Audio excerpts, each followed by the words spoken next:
자, 그러면 이제 462페이지의 실무수행평가는 여러분이 각자 하셨고 463쪽 55회 결산 문제 어떻게 출제되었는지 보겠습니다. 결산 자료를 참고하여 결산을 수행하시오 이랬어요. 제시된 자료 이외의 자료는 없다고 가정한다 그랬네요. 자, 수동결산 문제인데요. 12월 31일 현재 합계잔액사항표에서 확인되는 선급비용, 그러니까 전기에 결산할 때 그 보험료 미경과분 이런 것들을 우리가 선급비용으로 처리하잖아요. 선급비용은 전액 공장 화재보험료이다. 당사는 10월 1일 공장 화재보험료에 가입하였고 1년 둔 보험료 240만원을 선납하고 자산 처리했다. 자, 보험료의 기간 경과액을 계산하여 결산 정리분계를 입력하시오. 월할 계산할 것. 자, 그러니까 지금 선급비용으로 자산 잡아놓은 것이 240만원이 있는 모양입니다. 근데 이게 어떤 건이냐면 10월 1일날 화재보험, 공장의 화재보험에 가입하면서 비용 처리를 안하고 전부 선급비용 처리했다 이 말이에요. 그러면은 기간 경과액은 얼마인지 여기서 계산을 할 수가 있죠. 10월부터 10, 11, 12 3개월치. 그러면 240만원에 1년치니까 곱하기 3 나누기 12 하면은 3개월치가 나오겠죠. 그러면 얼마인가요? 240이면 한 달에 20만원, 3개월 60만원이네. 60만원. 네. 240만원 곱하기 3 나누기 12 하면 60만원 나올 거예요. 자, 그래서 결산 분계를 60만원을 비용으로 처리하는 분계를 해줘야 돼요. 아시겠죠? 자, 10월 1일 분계를 해서 보실까요? 자, 일반 전표 10월 1일 거 한번 보세요. 네. 차변의 보험료가 아니라 선급비용 처리했죠. 공장 화재보험의 그 기간은 10월 1일부터 9월 30일까지 240만원. 그러니까 세 달치 10, 11, 11을 보험료로 처리하는데 공장 거니까 500번대 보험료로 처리해야죠. 60만원. 자, 그러면 날짜를 12월 31일로 바꿔서 결산 분계는 12월 31일로 하죠. 차변에 보험료. 그런데 500번대 521 60만원 차변에 입력하시고 대변에 이제 선급 비용에서 빼줘야죠. 대변이 선급 비용 133번 60만원 대변에 입력하시면 됩니다. 이렇게 하라는 겁니다. 10월 1일 날은 선급비용 처리했으니까 기간 경과분을 비용으로 처리하라 했을 때는 차변의 보험료, 대변의 선급비용. 이때 보험료는 판매관리비인가 제조원가인가를 보시고 코드를 골라야 되겠다. 다음에 2번은 자동결산 문제입니다. 결산자료 입력에 의해서 자동결산하라. 자, 자료 설명을 보겠습니다.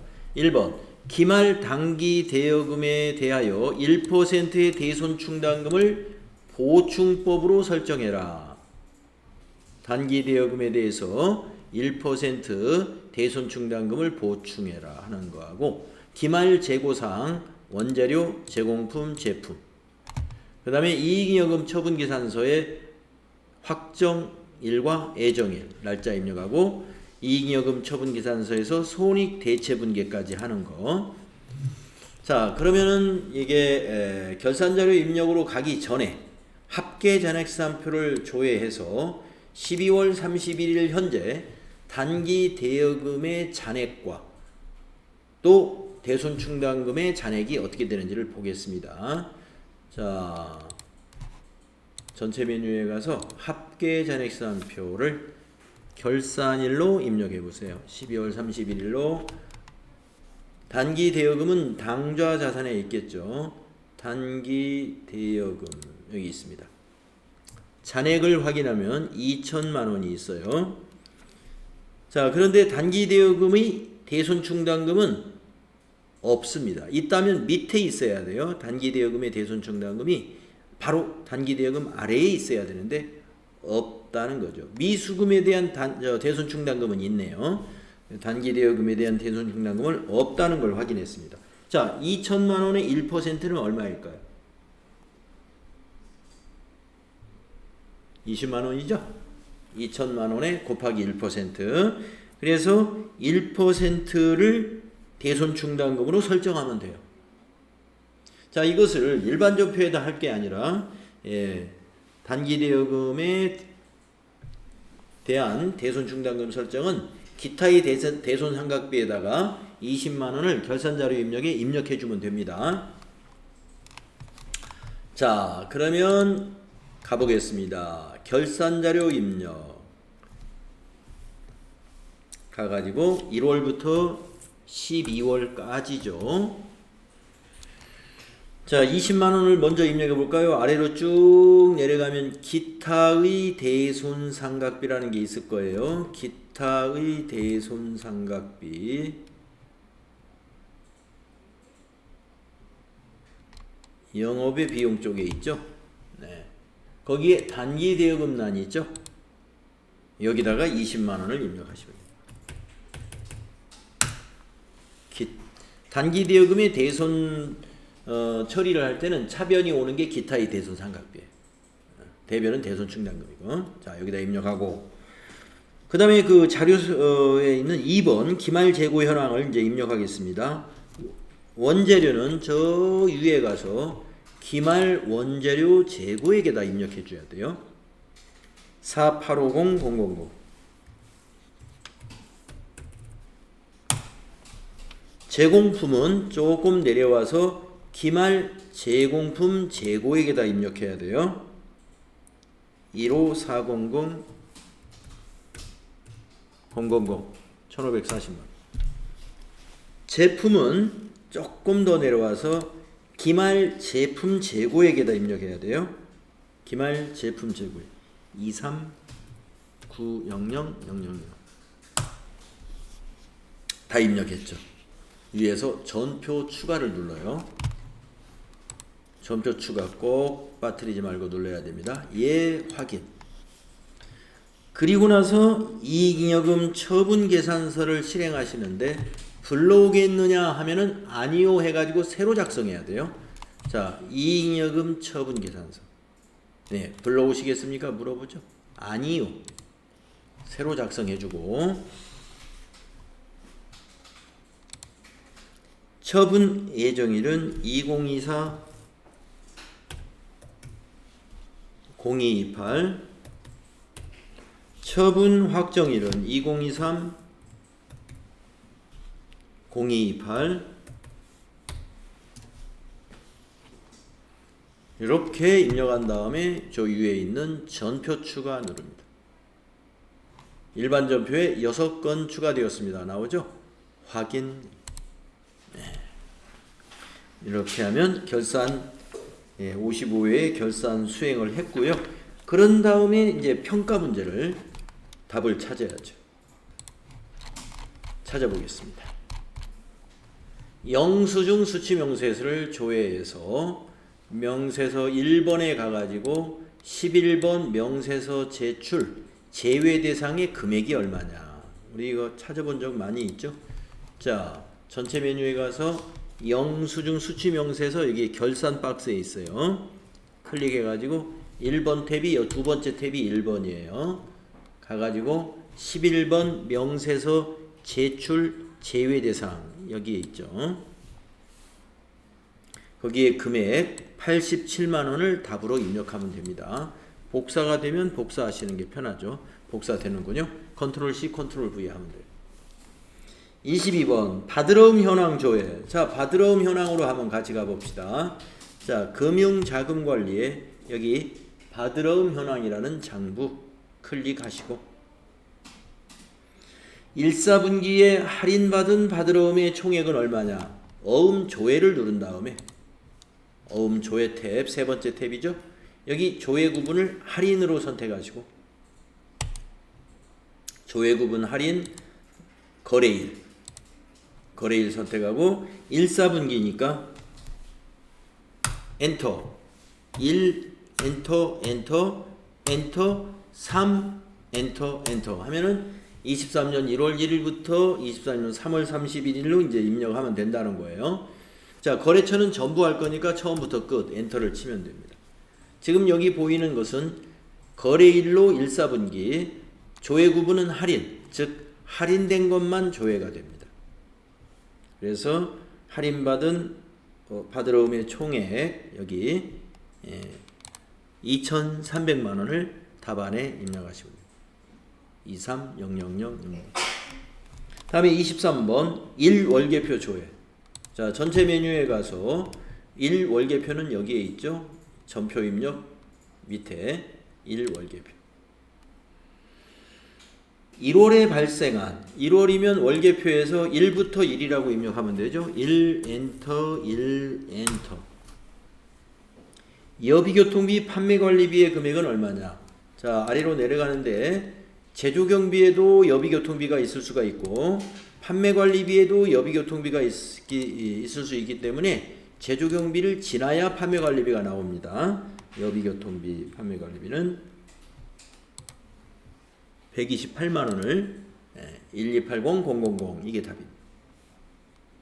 다음에 24번 1/4분기 1월계표 조회. 자, 1/4분기면은 월계표를 1월부터 뒤에를 3월로 바꿔요.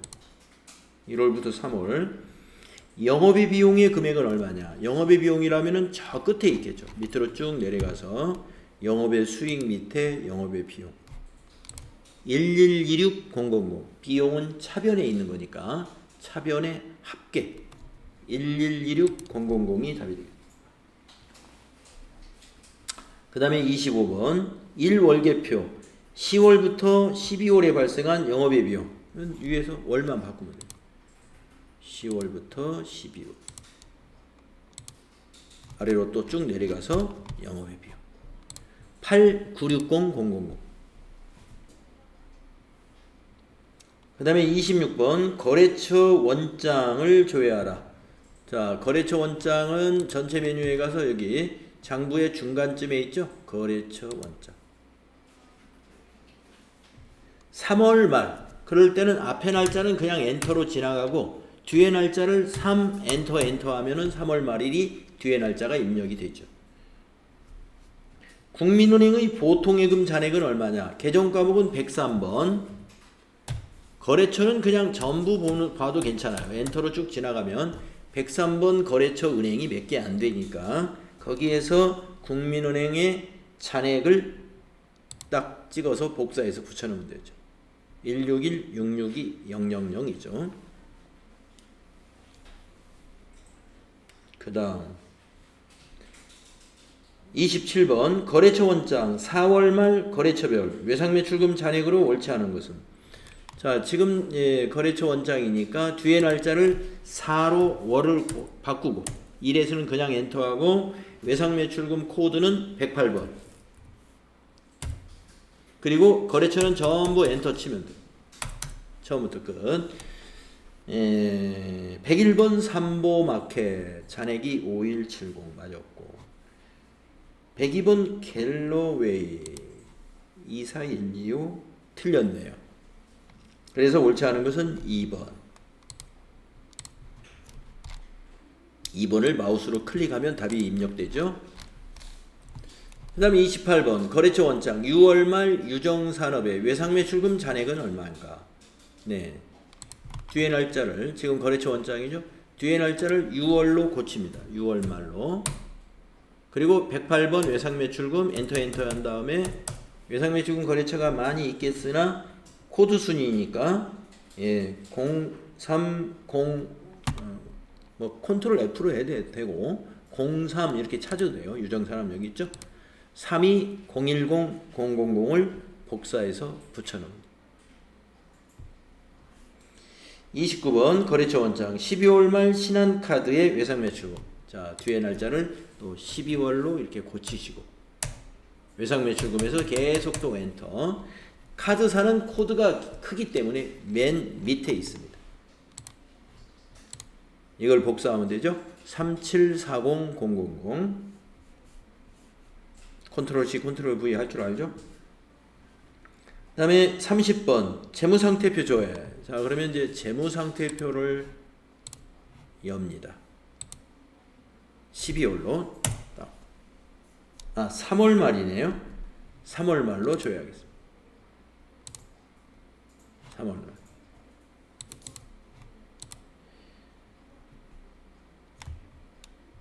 계정별 잔액으로 옳지 않은 건 지급어음 유동부채에서 지급어음 33 맞았고, 예수금도 유동부채 있죠. 926 맞았고, 가수금은 유동부채 있죠. 270. 가수금 틀렸네요. 동그라미가 하나 빠졌죠. 그래서 가수금을 마우스로 찍으면 답이 됩니다. 31번 재무상태표. 예, 지금 재무상태표 열려있죠. 9월로 입력하시고 9월. 유형자산의 금액은 얼마냐. 예, 유형자산 비유동자산의 안에 있죠. 2번에 유형자산 56130000을 컨트롤 C 컨트롤 V 하면 되고요. 또 9월 말 가지급금의 잔액은 얼마냐. 가지급금 유동자산에 있습니다. 당좌자산 안에 가지급금. 이거 복사하면 되죠. 210만원. 그 다음에 12월 말, 그러면 재무상태표를 12월로 월을 바꾸고, 선급비용의 잔액은 얼마냐. 선급비용은 유동자산에 있죠. 180만원. 컨트롤 C 컨트롤 V 하면 되고, 그 다음에 기말 원재료 잔액은 얼마냐. 지금 12월이 기말이죠. 재고자산의 원재료, 재고자산의 원재료 4850000이죠. 35번 미처분 이익이익금의 잔액은 얼마냐. 12월 말이죠. 미처분 이익이익금은 자본에 있죠. 404 510 904. 예, 3번이 답이 되겠습니다. 그래서 우리가 점표 입력 제대로 다 하고 나면 여기 평가 문제의 답을 제대로 다 찾을 수가 있죠. 그래서 이렇게 평가 문제 답 찾는 것은 정확히 찾아야 되고, 그 다음에 속도를 좀 떼야 시간 내에 우리가 해결할 수가 있는 것이다. 자, 55회에 이제 근로소득관리 문제 해보겠습니다. 자, 근로소득관리 첫 번째 문제는 가족관계 증명서에 의한 사원 등록을 해라. 자료 설명을 보아요. 23년 7월 1일에 입사한 사원 조성준 세대주라고 그랬어요. 가족관계 증명서에는 세대주가 이게 별도로 표시가 안 돼 있어가지고 자료 설명에서 이렇게 세대주, 만약에 자료 설명에서 세대주라는 말이 없으면 여기 본인이 세대주라고 그냥 판단하시면 됩니다. 시험에서 시험 보실 때는. 자, 그래서 조성주는 세대주라고 했습니다. 이것이 제출한 가족관계 증명서이다. 김은자는 주거형편상 별거하고 있고 별도 소득 없고. 네. 자, 요런 것은 이제 일단은 다 입력을 해놓고서 자료 설명을 보면서 고치는 게 더 빠를 것 같아요. 읽어보고 입력하고 또 읽으면서 또 고치고 두 번 읽게 되거든요. 그래서 사원등록 메뉴의 부양가족 명세를 작성하시오. 일단 작성해놓고 자료 설명을 보면서 고치는 걸로. 자, 그러면 인사급여에 사원등록 클릭한 다음에 조성준이 맨 마지막에 있는 사원입니다. 본인 입력되어 있으니까 두 번째 줄부터 거기 가족사항을 순서대로 입력하는 게 좋아요. 모친이니까 1번 소득자의 직계존속 김은자 401112 2075 529. 엔터하고 배우자는 3번 배우자 박인혜 800117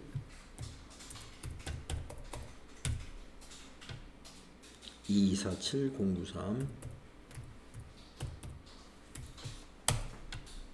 그 다음에 직계존속은 4번 조안을 0702-03 3023-189 또 4번 직계존속 조바다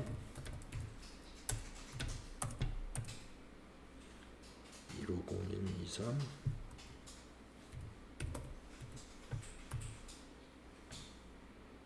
4070-787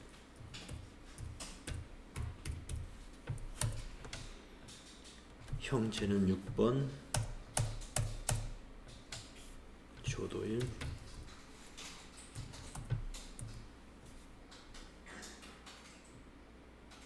750915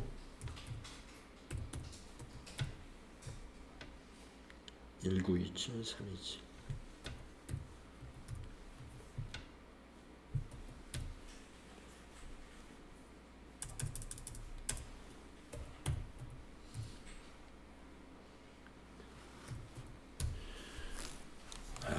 형까지 입력해 놓고 자료를 보세요.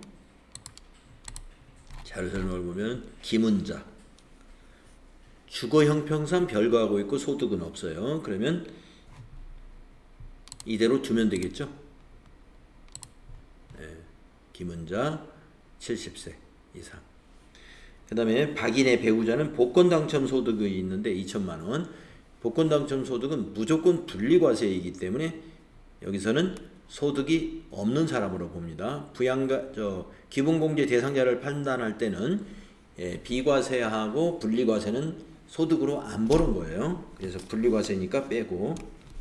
그 다음 조하늘과 조바다 직계비속 별도의 소득이 없어요. 이대로 두면 되고. 그 다음에 조도일 형제 장애인 복지법에 따른 청각장애인이며 소득이 없습니다.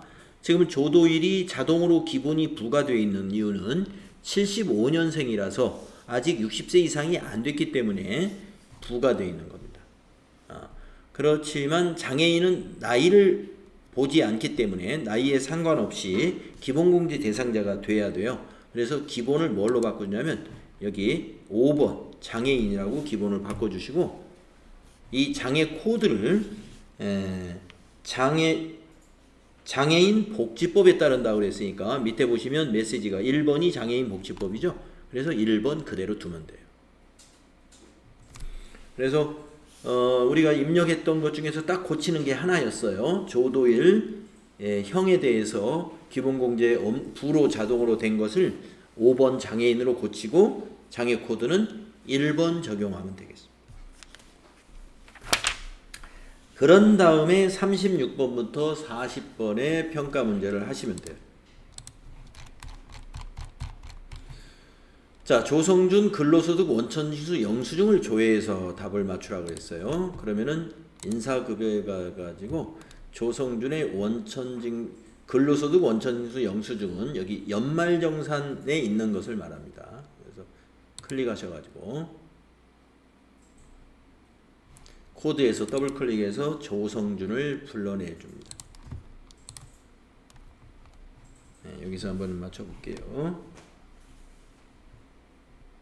기본공제 대상에 해당하는 인원은 몇 명이냐 그랬습니다. 기본공제에 대상되는 인원 여기서부터 여기까지죠. 하나 둘 그 다음에 부양가족 4명 해서 6명이 되겠습니다. 답이 6이죠. 다음 37번 소득자 본인과 배우자 기본공제액을 합한 금액은 얼마냐. 이 두 개 합하면 300만원이죠. 그래서 답에다가 30000000을 입력하면 됩니다. 그다음에 38번은 27번 경로우대 추가 공제액은 얼마인가? 27번이 100만 원 들어있죠? 예, 100만 원. 복사해서 붙여넣기 해도 되고 100만 원 입력해도 되고. 그 다음에 28번 장애인 추가 공제액은 얼마인가? 이거 복사해서 붙여넣어도 되고 200만 원이라고 입력해도 되고. 다음 57번 자녀 세액공제 57번 자녀 세액공제 금액은 얼마인가? 오른쪽에 있어요. 57번 자녀 세액공제. 이걸 복사해서 붙여넣으면 되죠. 149474. 149474 복사해서 붙여. 그러면 평가 문제 40번까지 끝내가지고 8점을 얻게 되는 거고요. 그 다음에 두 번째 문제. 급여 명세에 의한 급여 자료. 이 문제를 하면 되죠. 12월 급여 자료가 있고 수당 및 공제 요건이 설명이 있고 자료 설명을 보면은 본사 이진욱 대리의 급여 자료이다. 급여 지급일은 매월 말일입니다. 사회보험료는 자동 계산됩니다. 자, 수행과제 1번 급여 자료 입력 메뉴에 수당 등록을 하시라. 자, 수당 등록을 하려면 이걸 이제 여러분이 미리 판단해 가지고 입력을 해야 됩니다. 직책수당, 직책별로 차등 지급한다. 과세, 문화수당, 복지정책의 일환으로 지급한다. 과세, 식대, 매월 지급하고 있으며 중식을 제공하고 있지 않다. 비과세, 자녀수당, 초중고 재학 중 자녀를 대상으로 1인당 10만원씩 매월 지급한다. 과세, 자가운전 보조금, 본인 차량을 업무에 이용하며 별도의 수당은 지급하지 않고 있다. 비과세. 그래서 식대와 자가운전 보조금만 비과세로, 나머지는 과세로 모두 5개를 등록하시면 되겠습니다. 자, 그럼 어디로 가요? 인사급여에서 급여자료 입력에 가야죠. 그래가지고 월을 미리 선택하지 마시고 수당 공제 등록을 먼저 해야 돼요. 이거 선택하면은 수당 공제 등록 단추가 비활성화돼요. 자, 여기 클릭하시고 순서대로 여기다 입력합니다. 직책수당, 과세, 내려와서 문화수당, 과세, 내려와서 식대, 비과세, 비과세 코드는 2번 클릭하고 확인 클릭하고, 자녀수당, 과세, 자가운전 보조금, 비과세, 코드는 3번 자가운전 클릭하시고 확인. 네. 그래서 이 수당 등록만 잘 하면은 이제 고비가 잘 넘어가는 거예요. 이 문제는. 자, 이렇게 식대와 자가운전만 비과세로 하고 비과세 코드도 정확히 잘 선택했으면 됩니다. 확인. 그런 다음에 여기 월을 12월로 해주시고 12월 지금 평가 문제 2번으로 들어가는 거예요. 평가 문제 2번 수행 2번 12월분 급여 자료를 입력하시오. 구분은 1번 급여로 할 것. 이걸 할 거예요. 그래서 구분해서 1번 급여. 지급일은 매월 말일이다. 그러면 말일 자동으로 입력되면 좋습니다. 예. 이게 자동으로 안 나타나면 우리가 입력하면 돼요. 자, 누구의 급여입니까? 이진욱. 세 번째. 이진욱. 세 번째 사람. 클릭하고 김윤승에다 입력하면 안 돼요. 이진욱. 세 번째 사람 선택하고 기본급 거기 자료 1번을 보고 입력하는 거예요. 2500000. 직책수당 50000. 문화수당 1000000. 식대 2500000. 자녀수당 1000000. 자가운전 2000000. 그렇습니다. 그리고 수행 3번을 보면 12월 귀속 원천징수 이행사항 신고서 작성하라 그랬습니다. 그건 어디서 하느냐면은 이건 아직 닫지 마시고 좀 이따 답을 찾아야 되니까 인사급여에 가서 여기 원천징수 이행사항 신고서 근로소득관리 맨 밑에 있죠? 클릭 해서 귀속 12월부터 12월 지급도 같은 달이니까 12월부터 12월 정기신고 엔터하면 작성이 됩니다. 그리고 위에 저장 단추를 딱 눌러놓고 41번부터 45번의 평가 문제를 한번 풀어볼게요.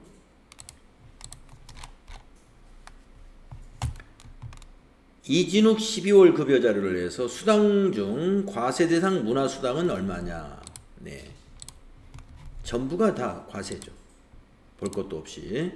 그래서 여러분이 그냥 문제 보고 답을 찾아도 되고 급여 자료에 가서 12월 거를 다시 열어가지고 닫아져 버렸네요. 네.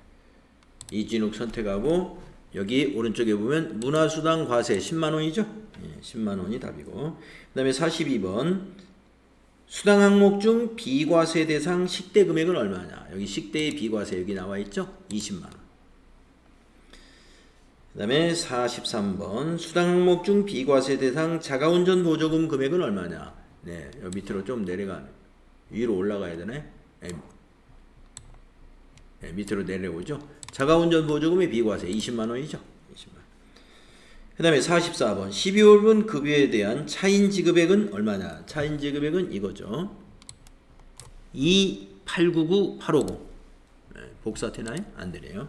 2899850.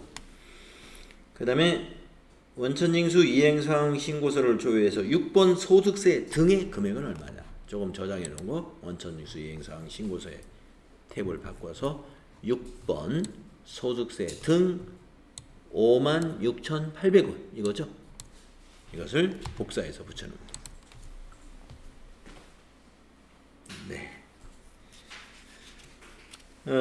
근로소득 관리 문제가 뭐 부가가치세나 결산 문제보다는 쉬운 것 같아요. 제가 보기에 상당히 쉽습니다.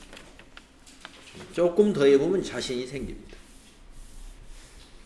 자, 오늘은 여기까지 하고요. 468쪽은 접어두시고 다음에 이어서 하겠습니다.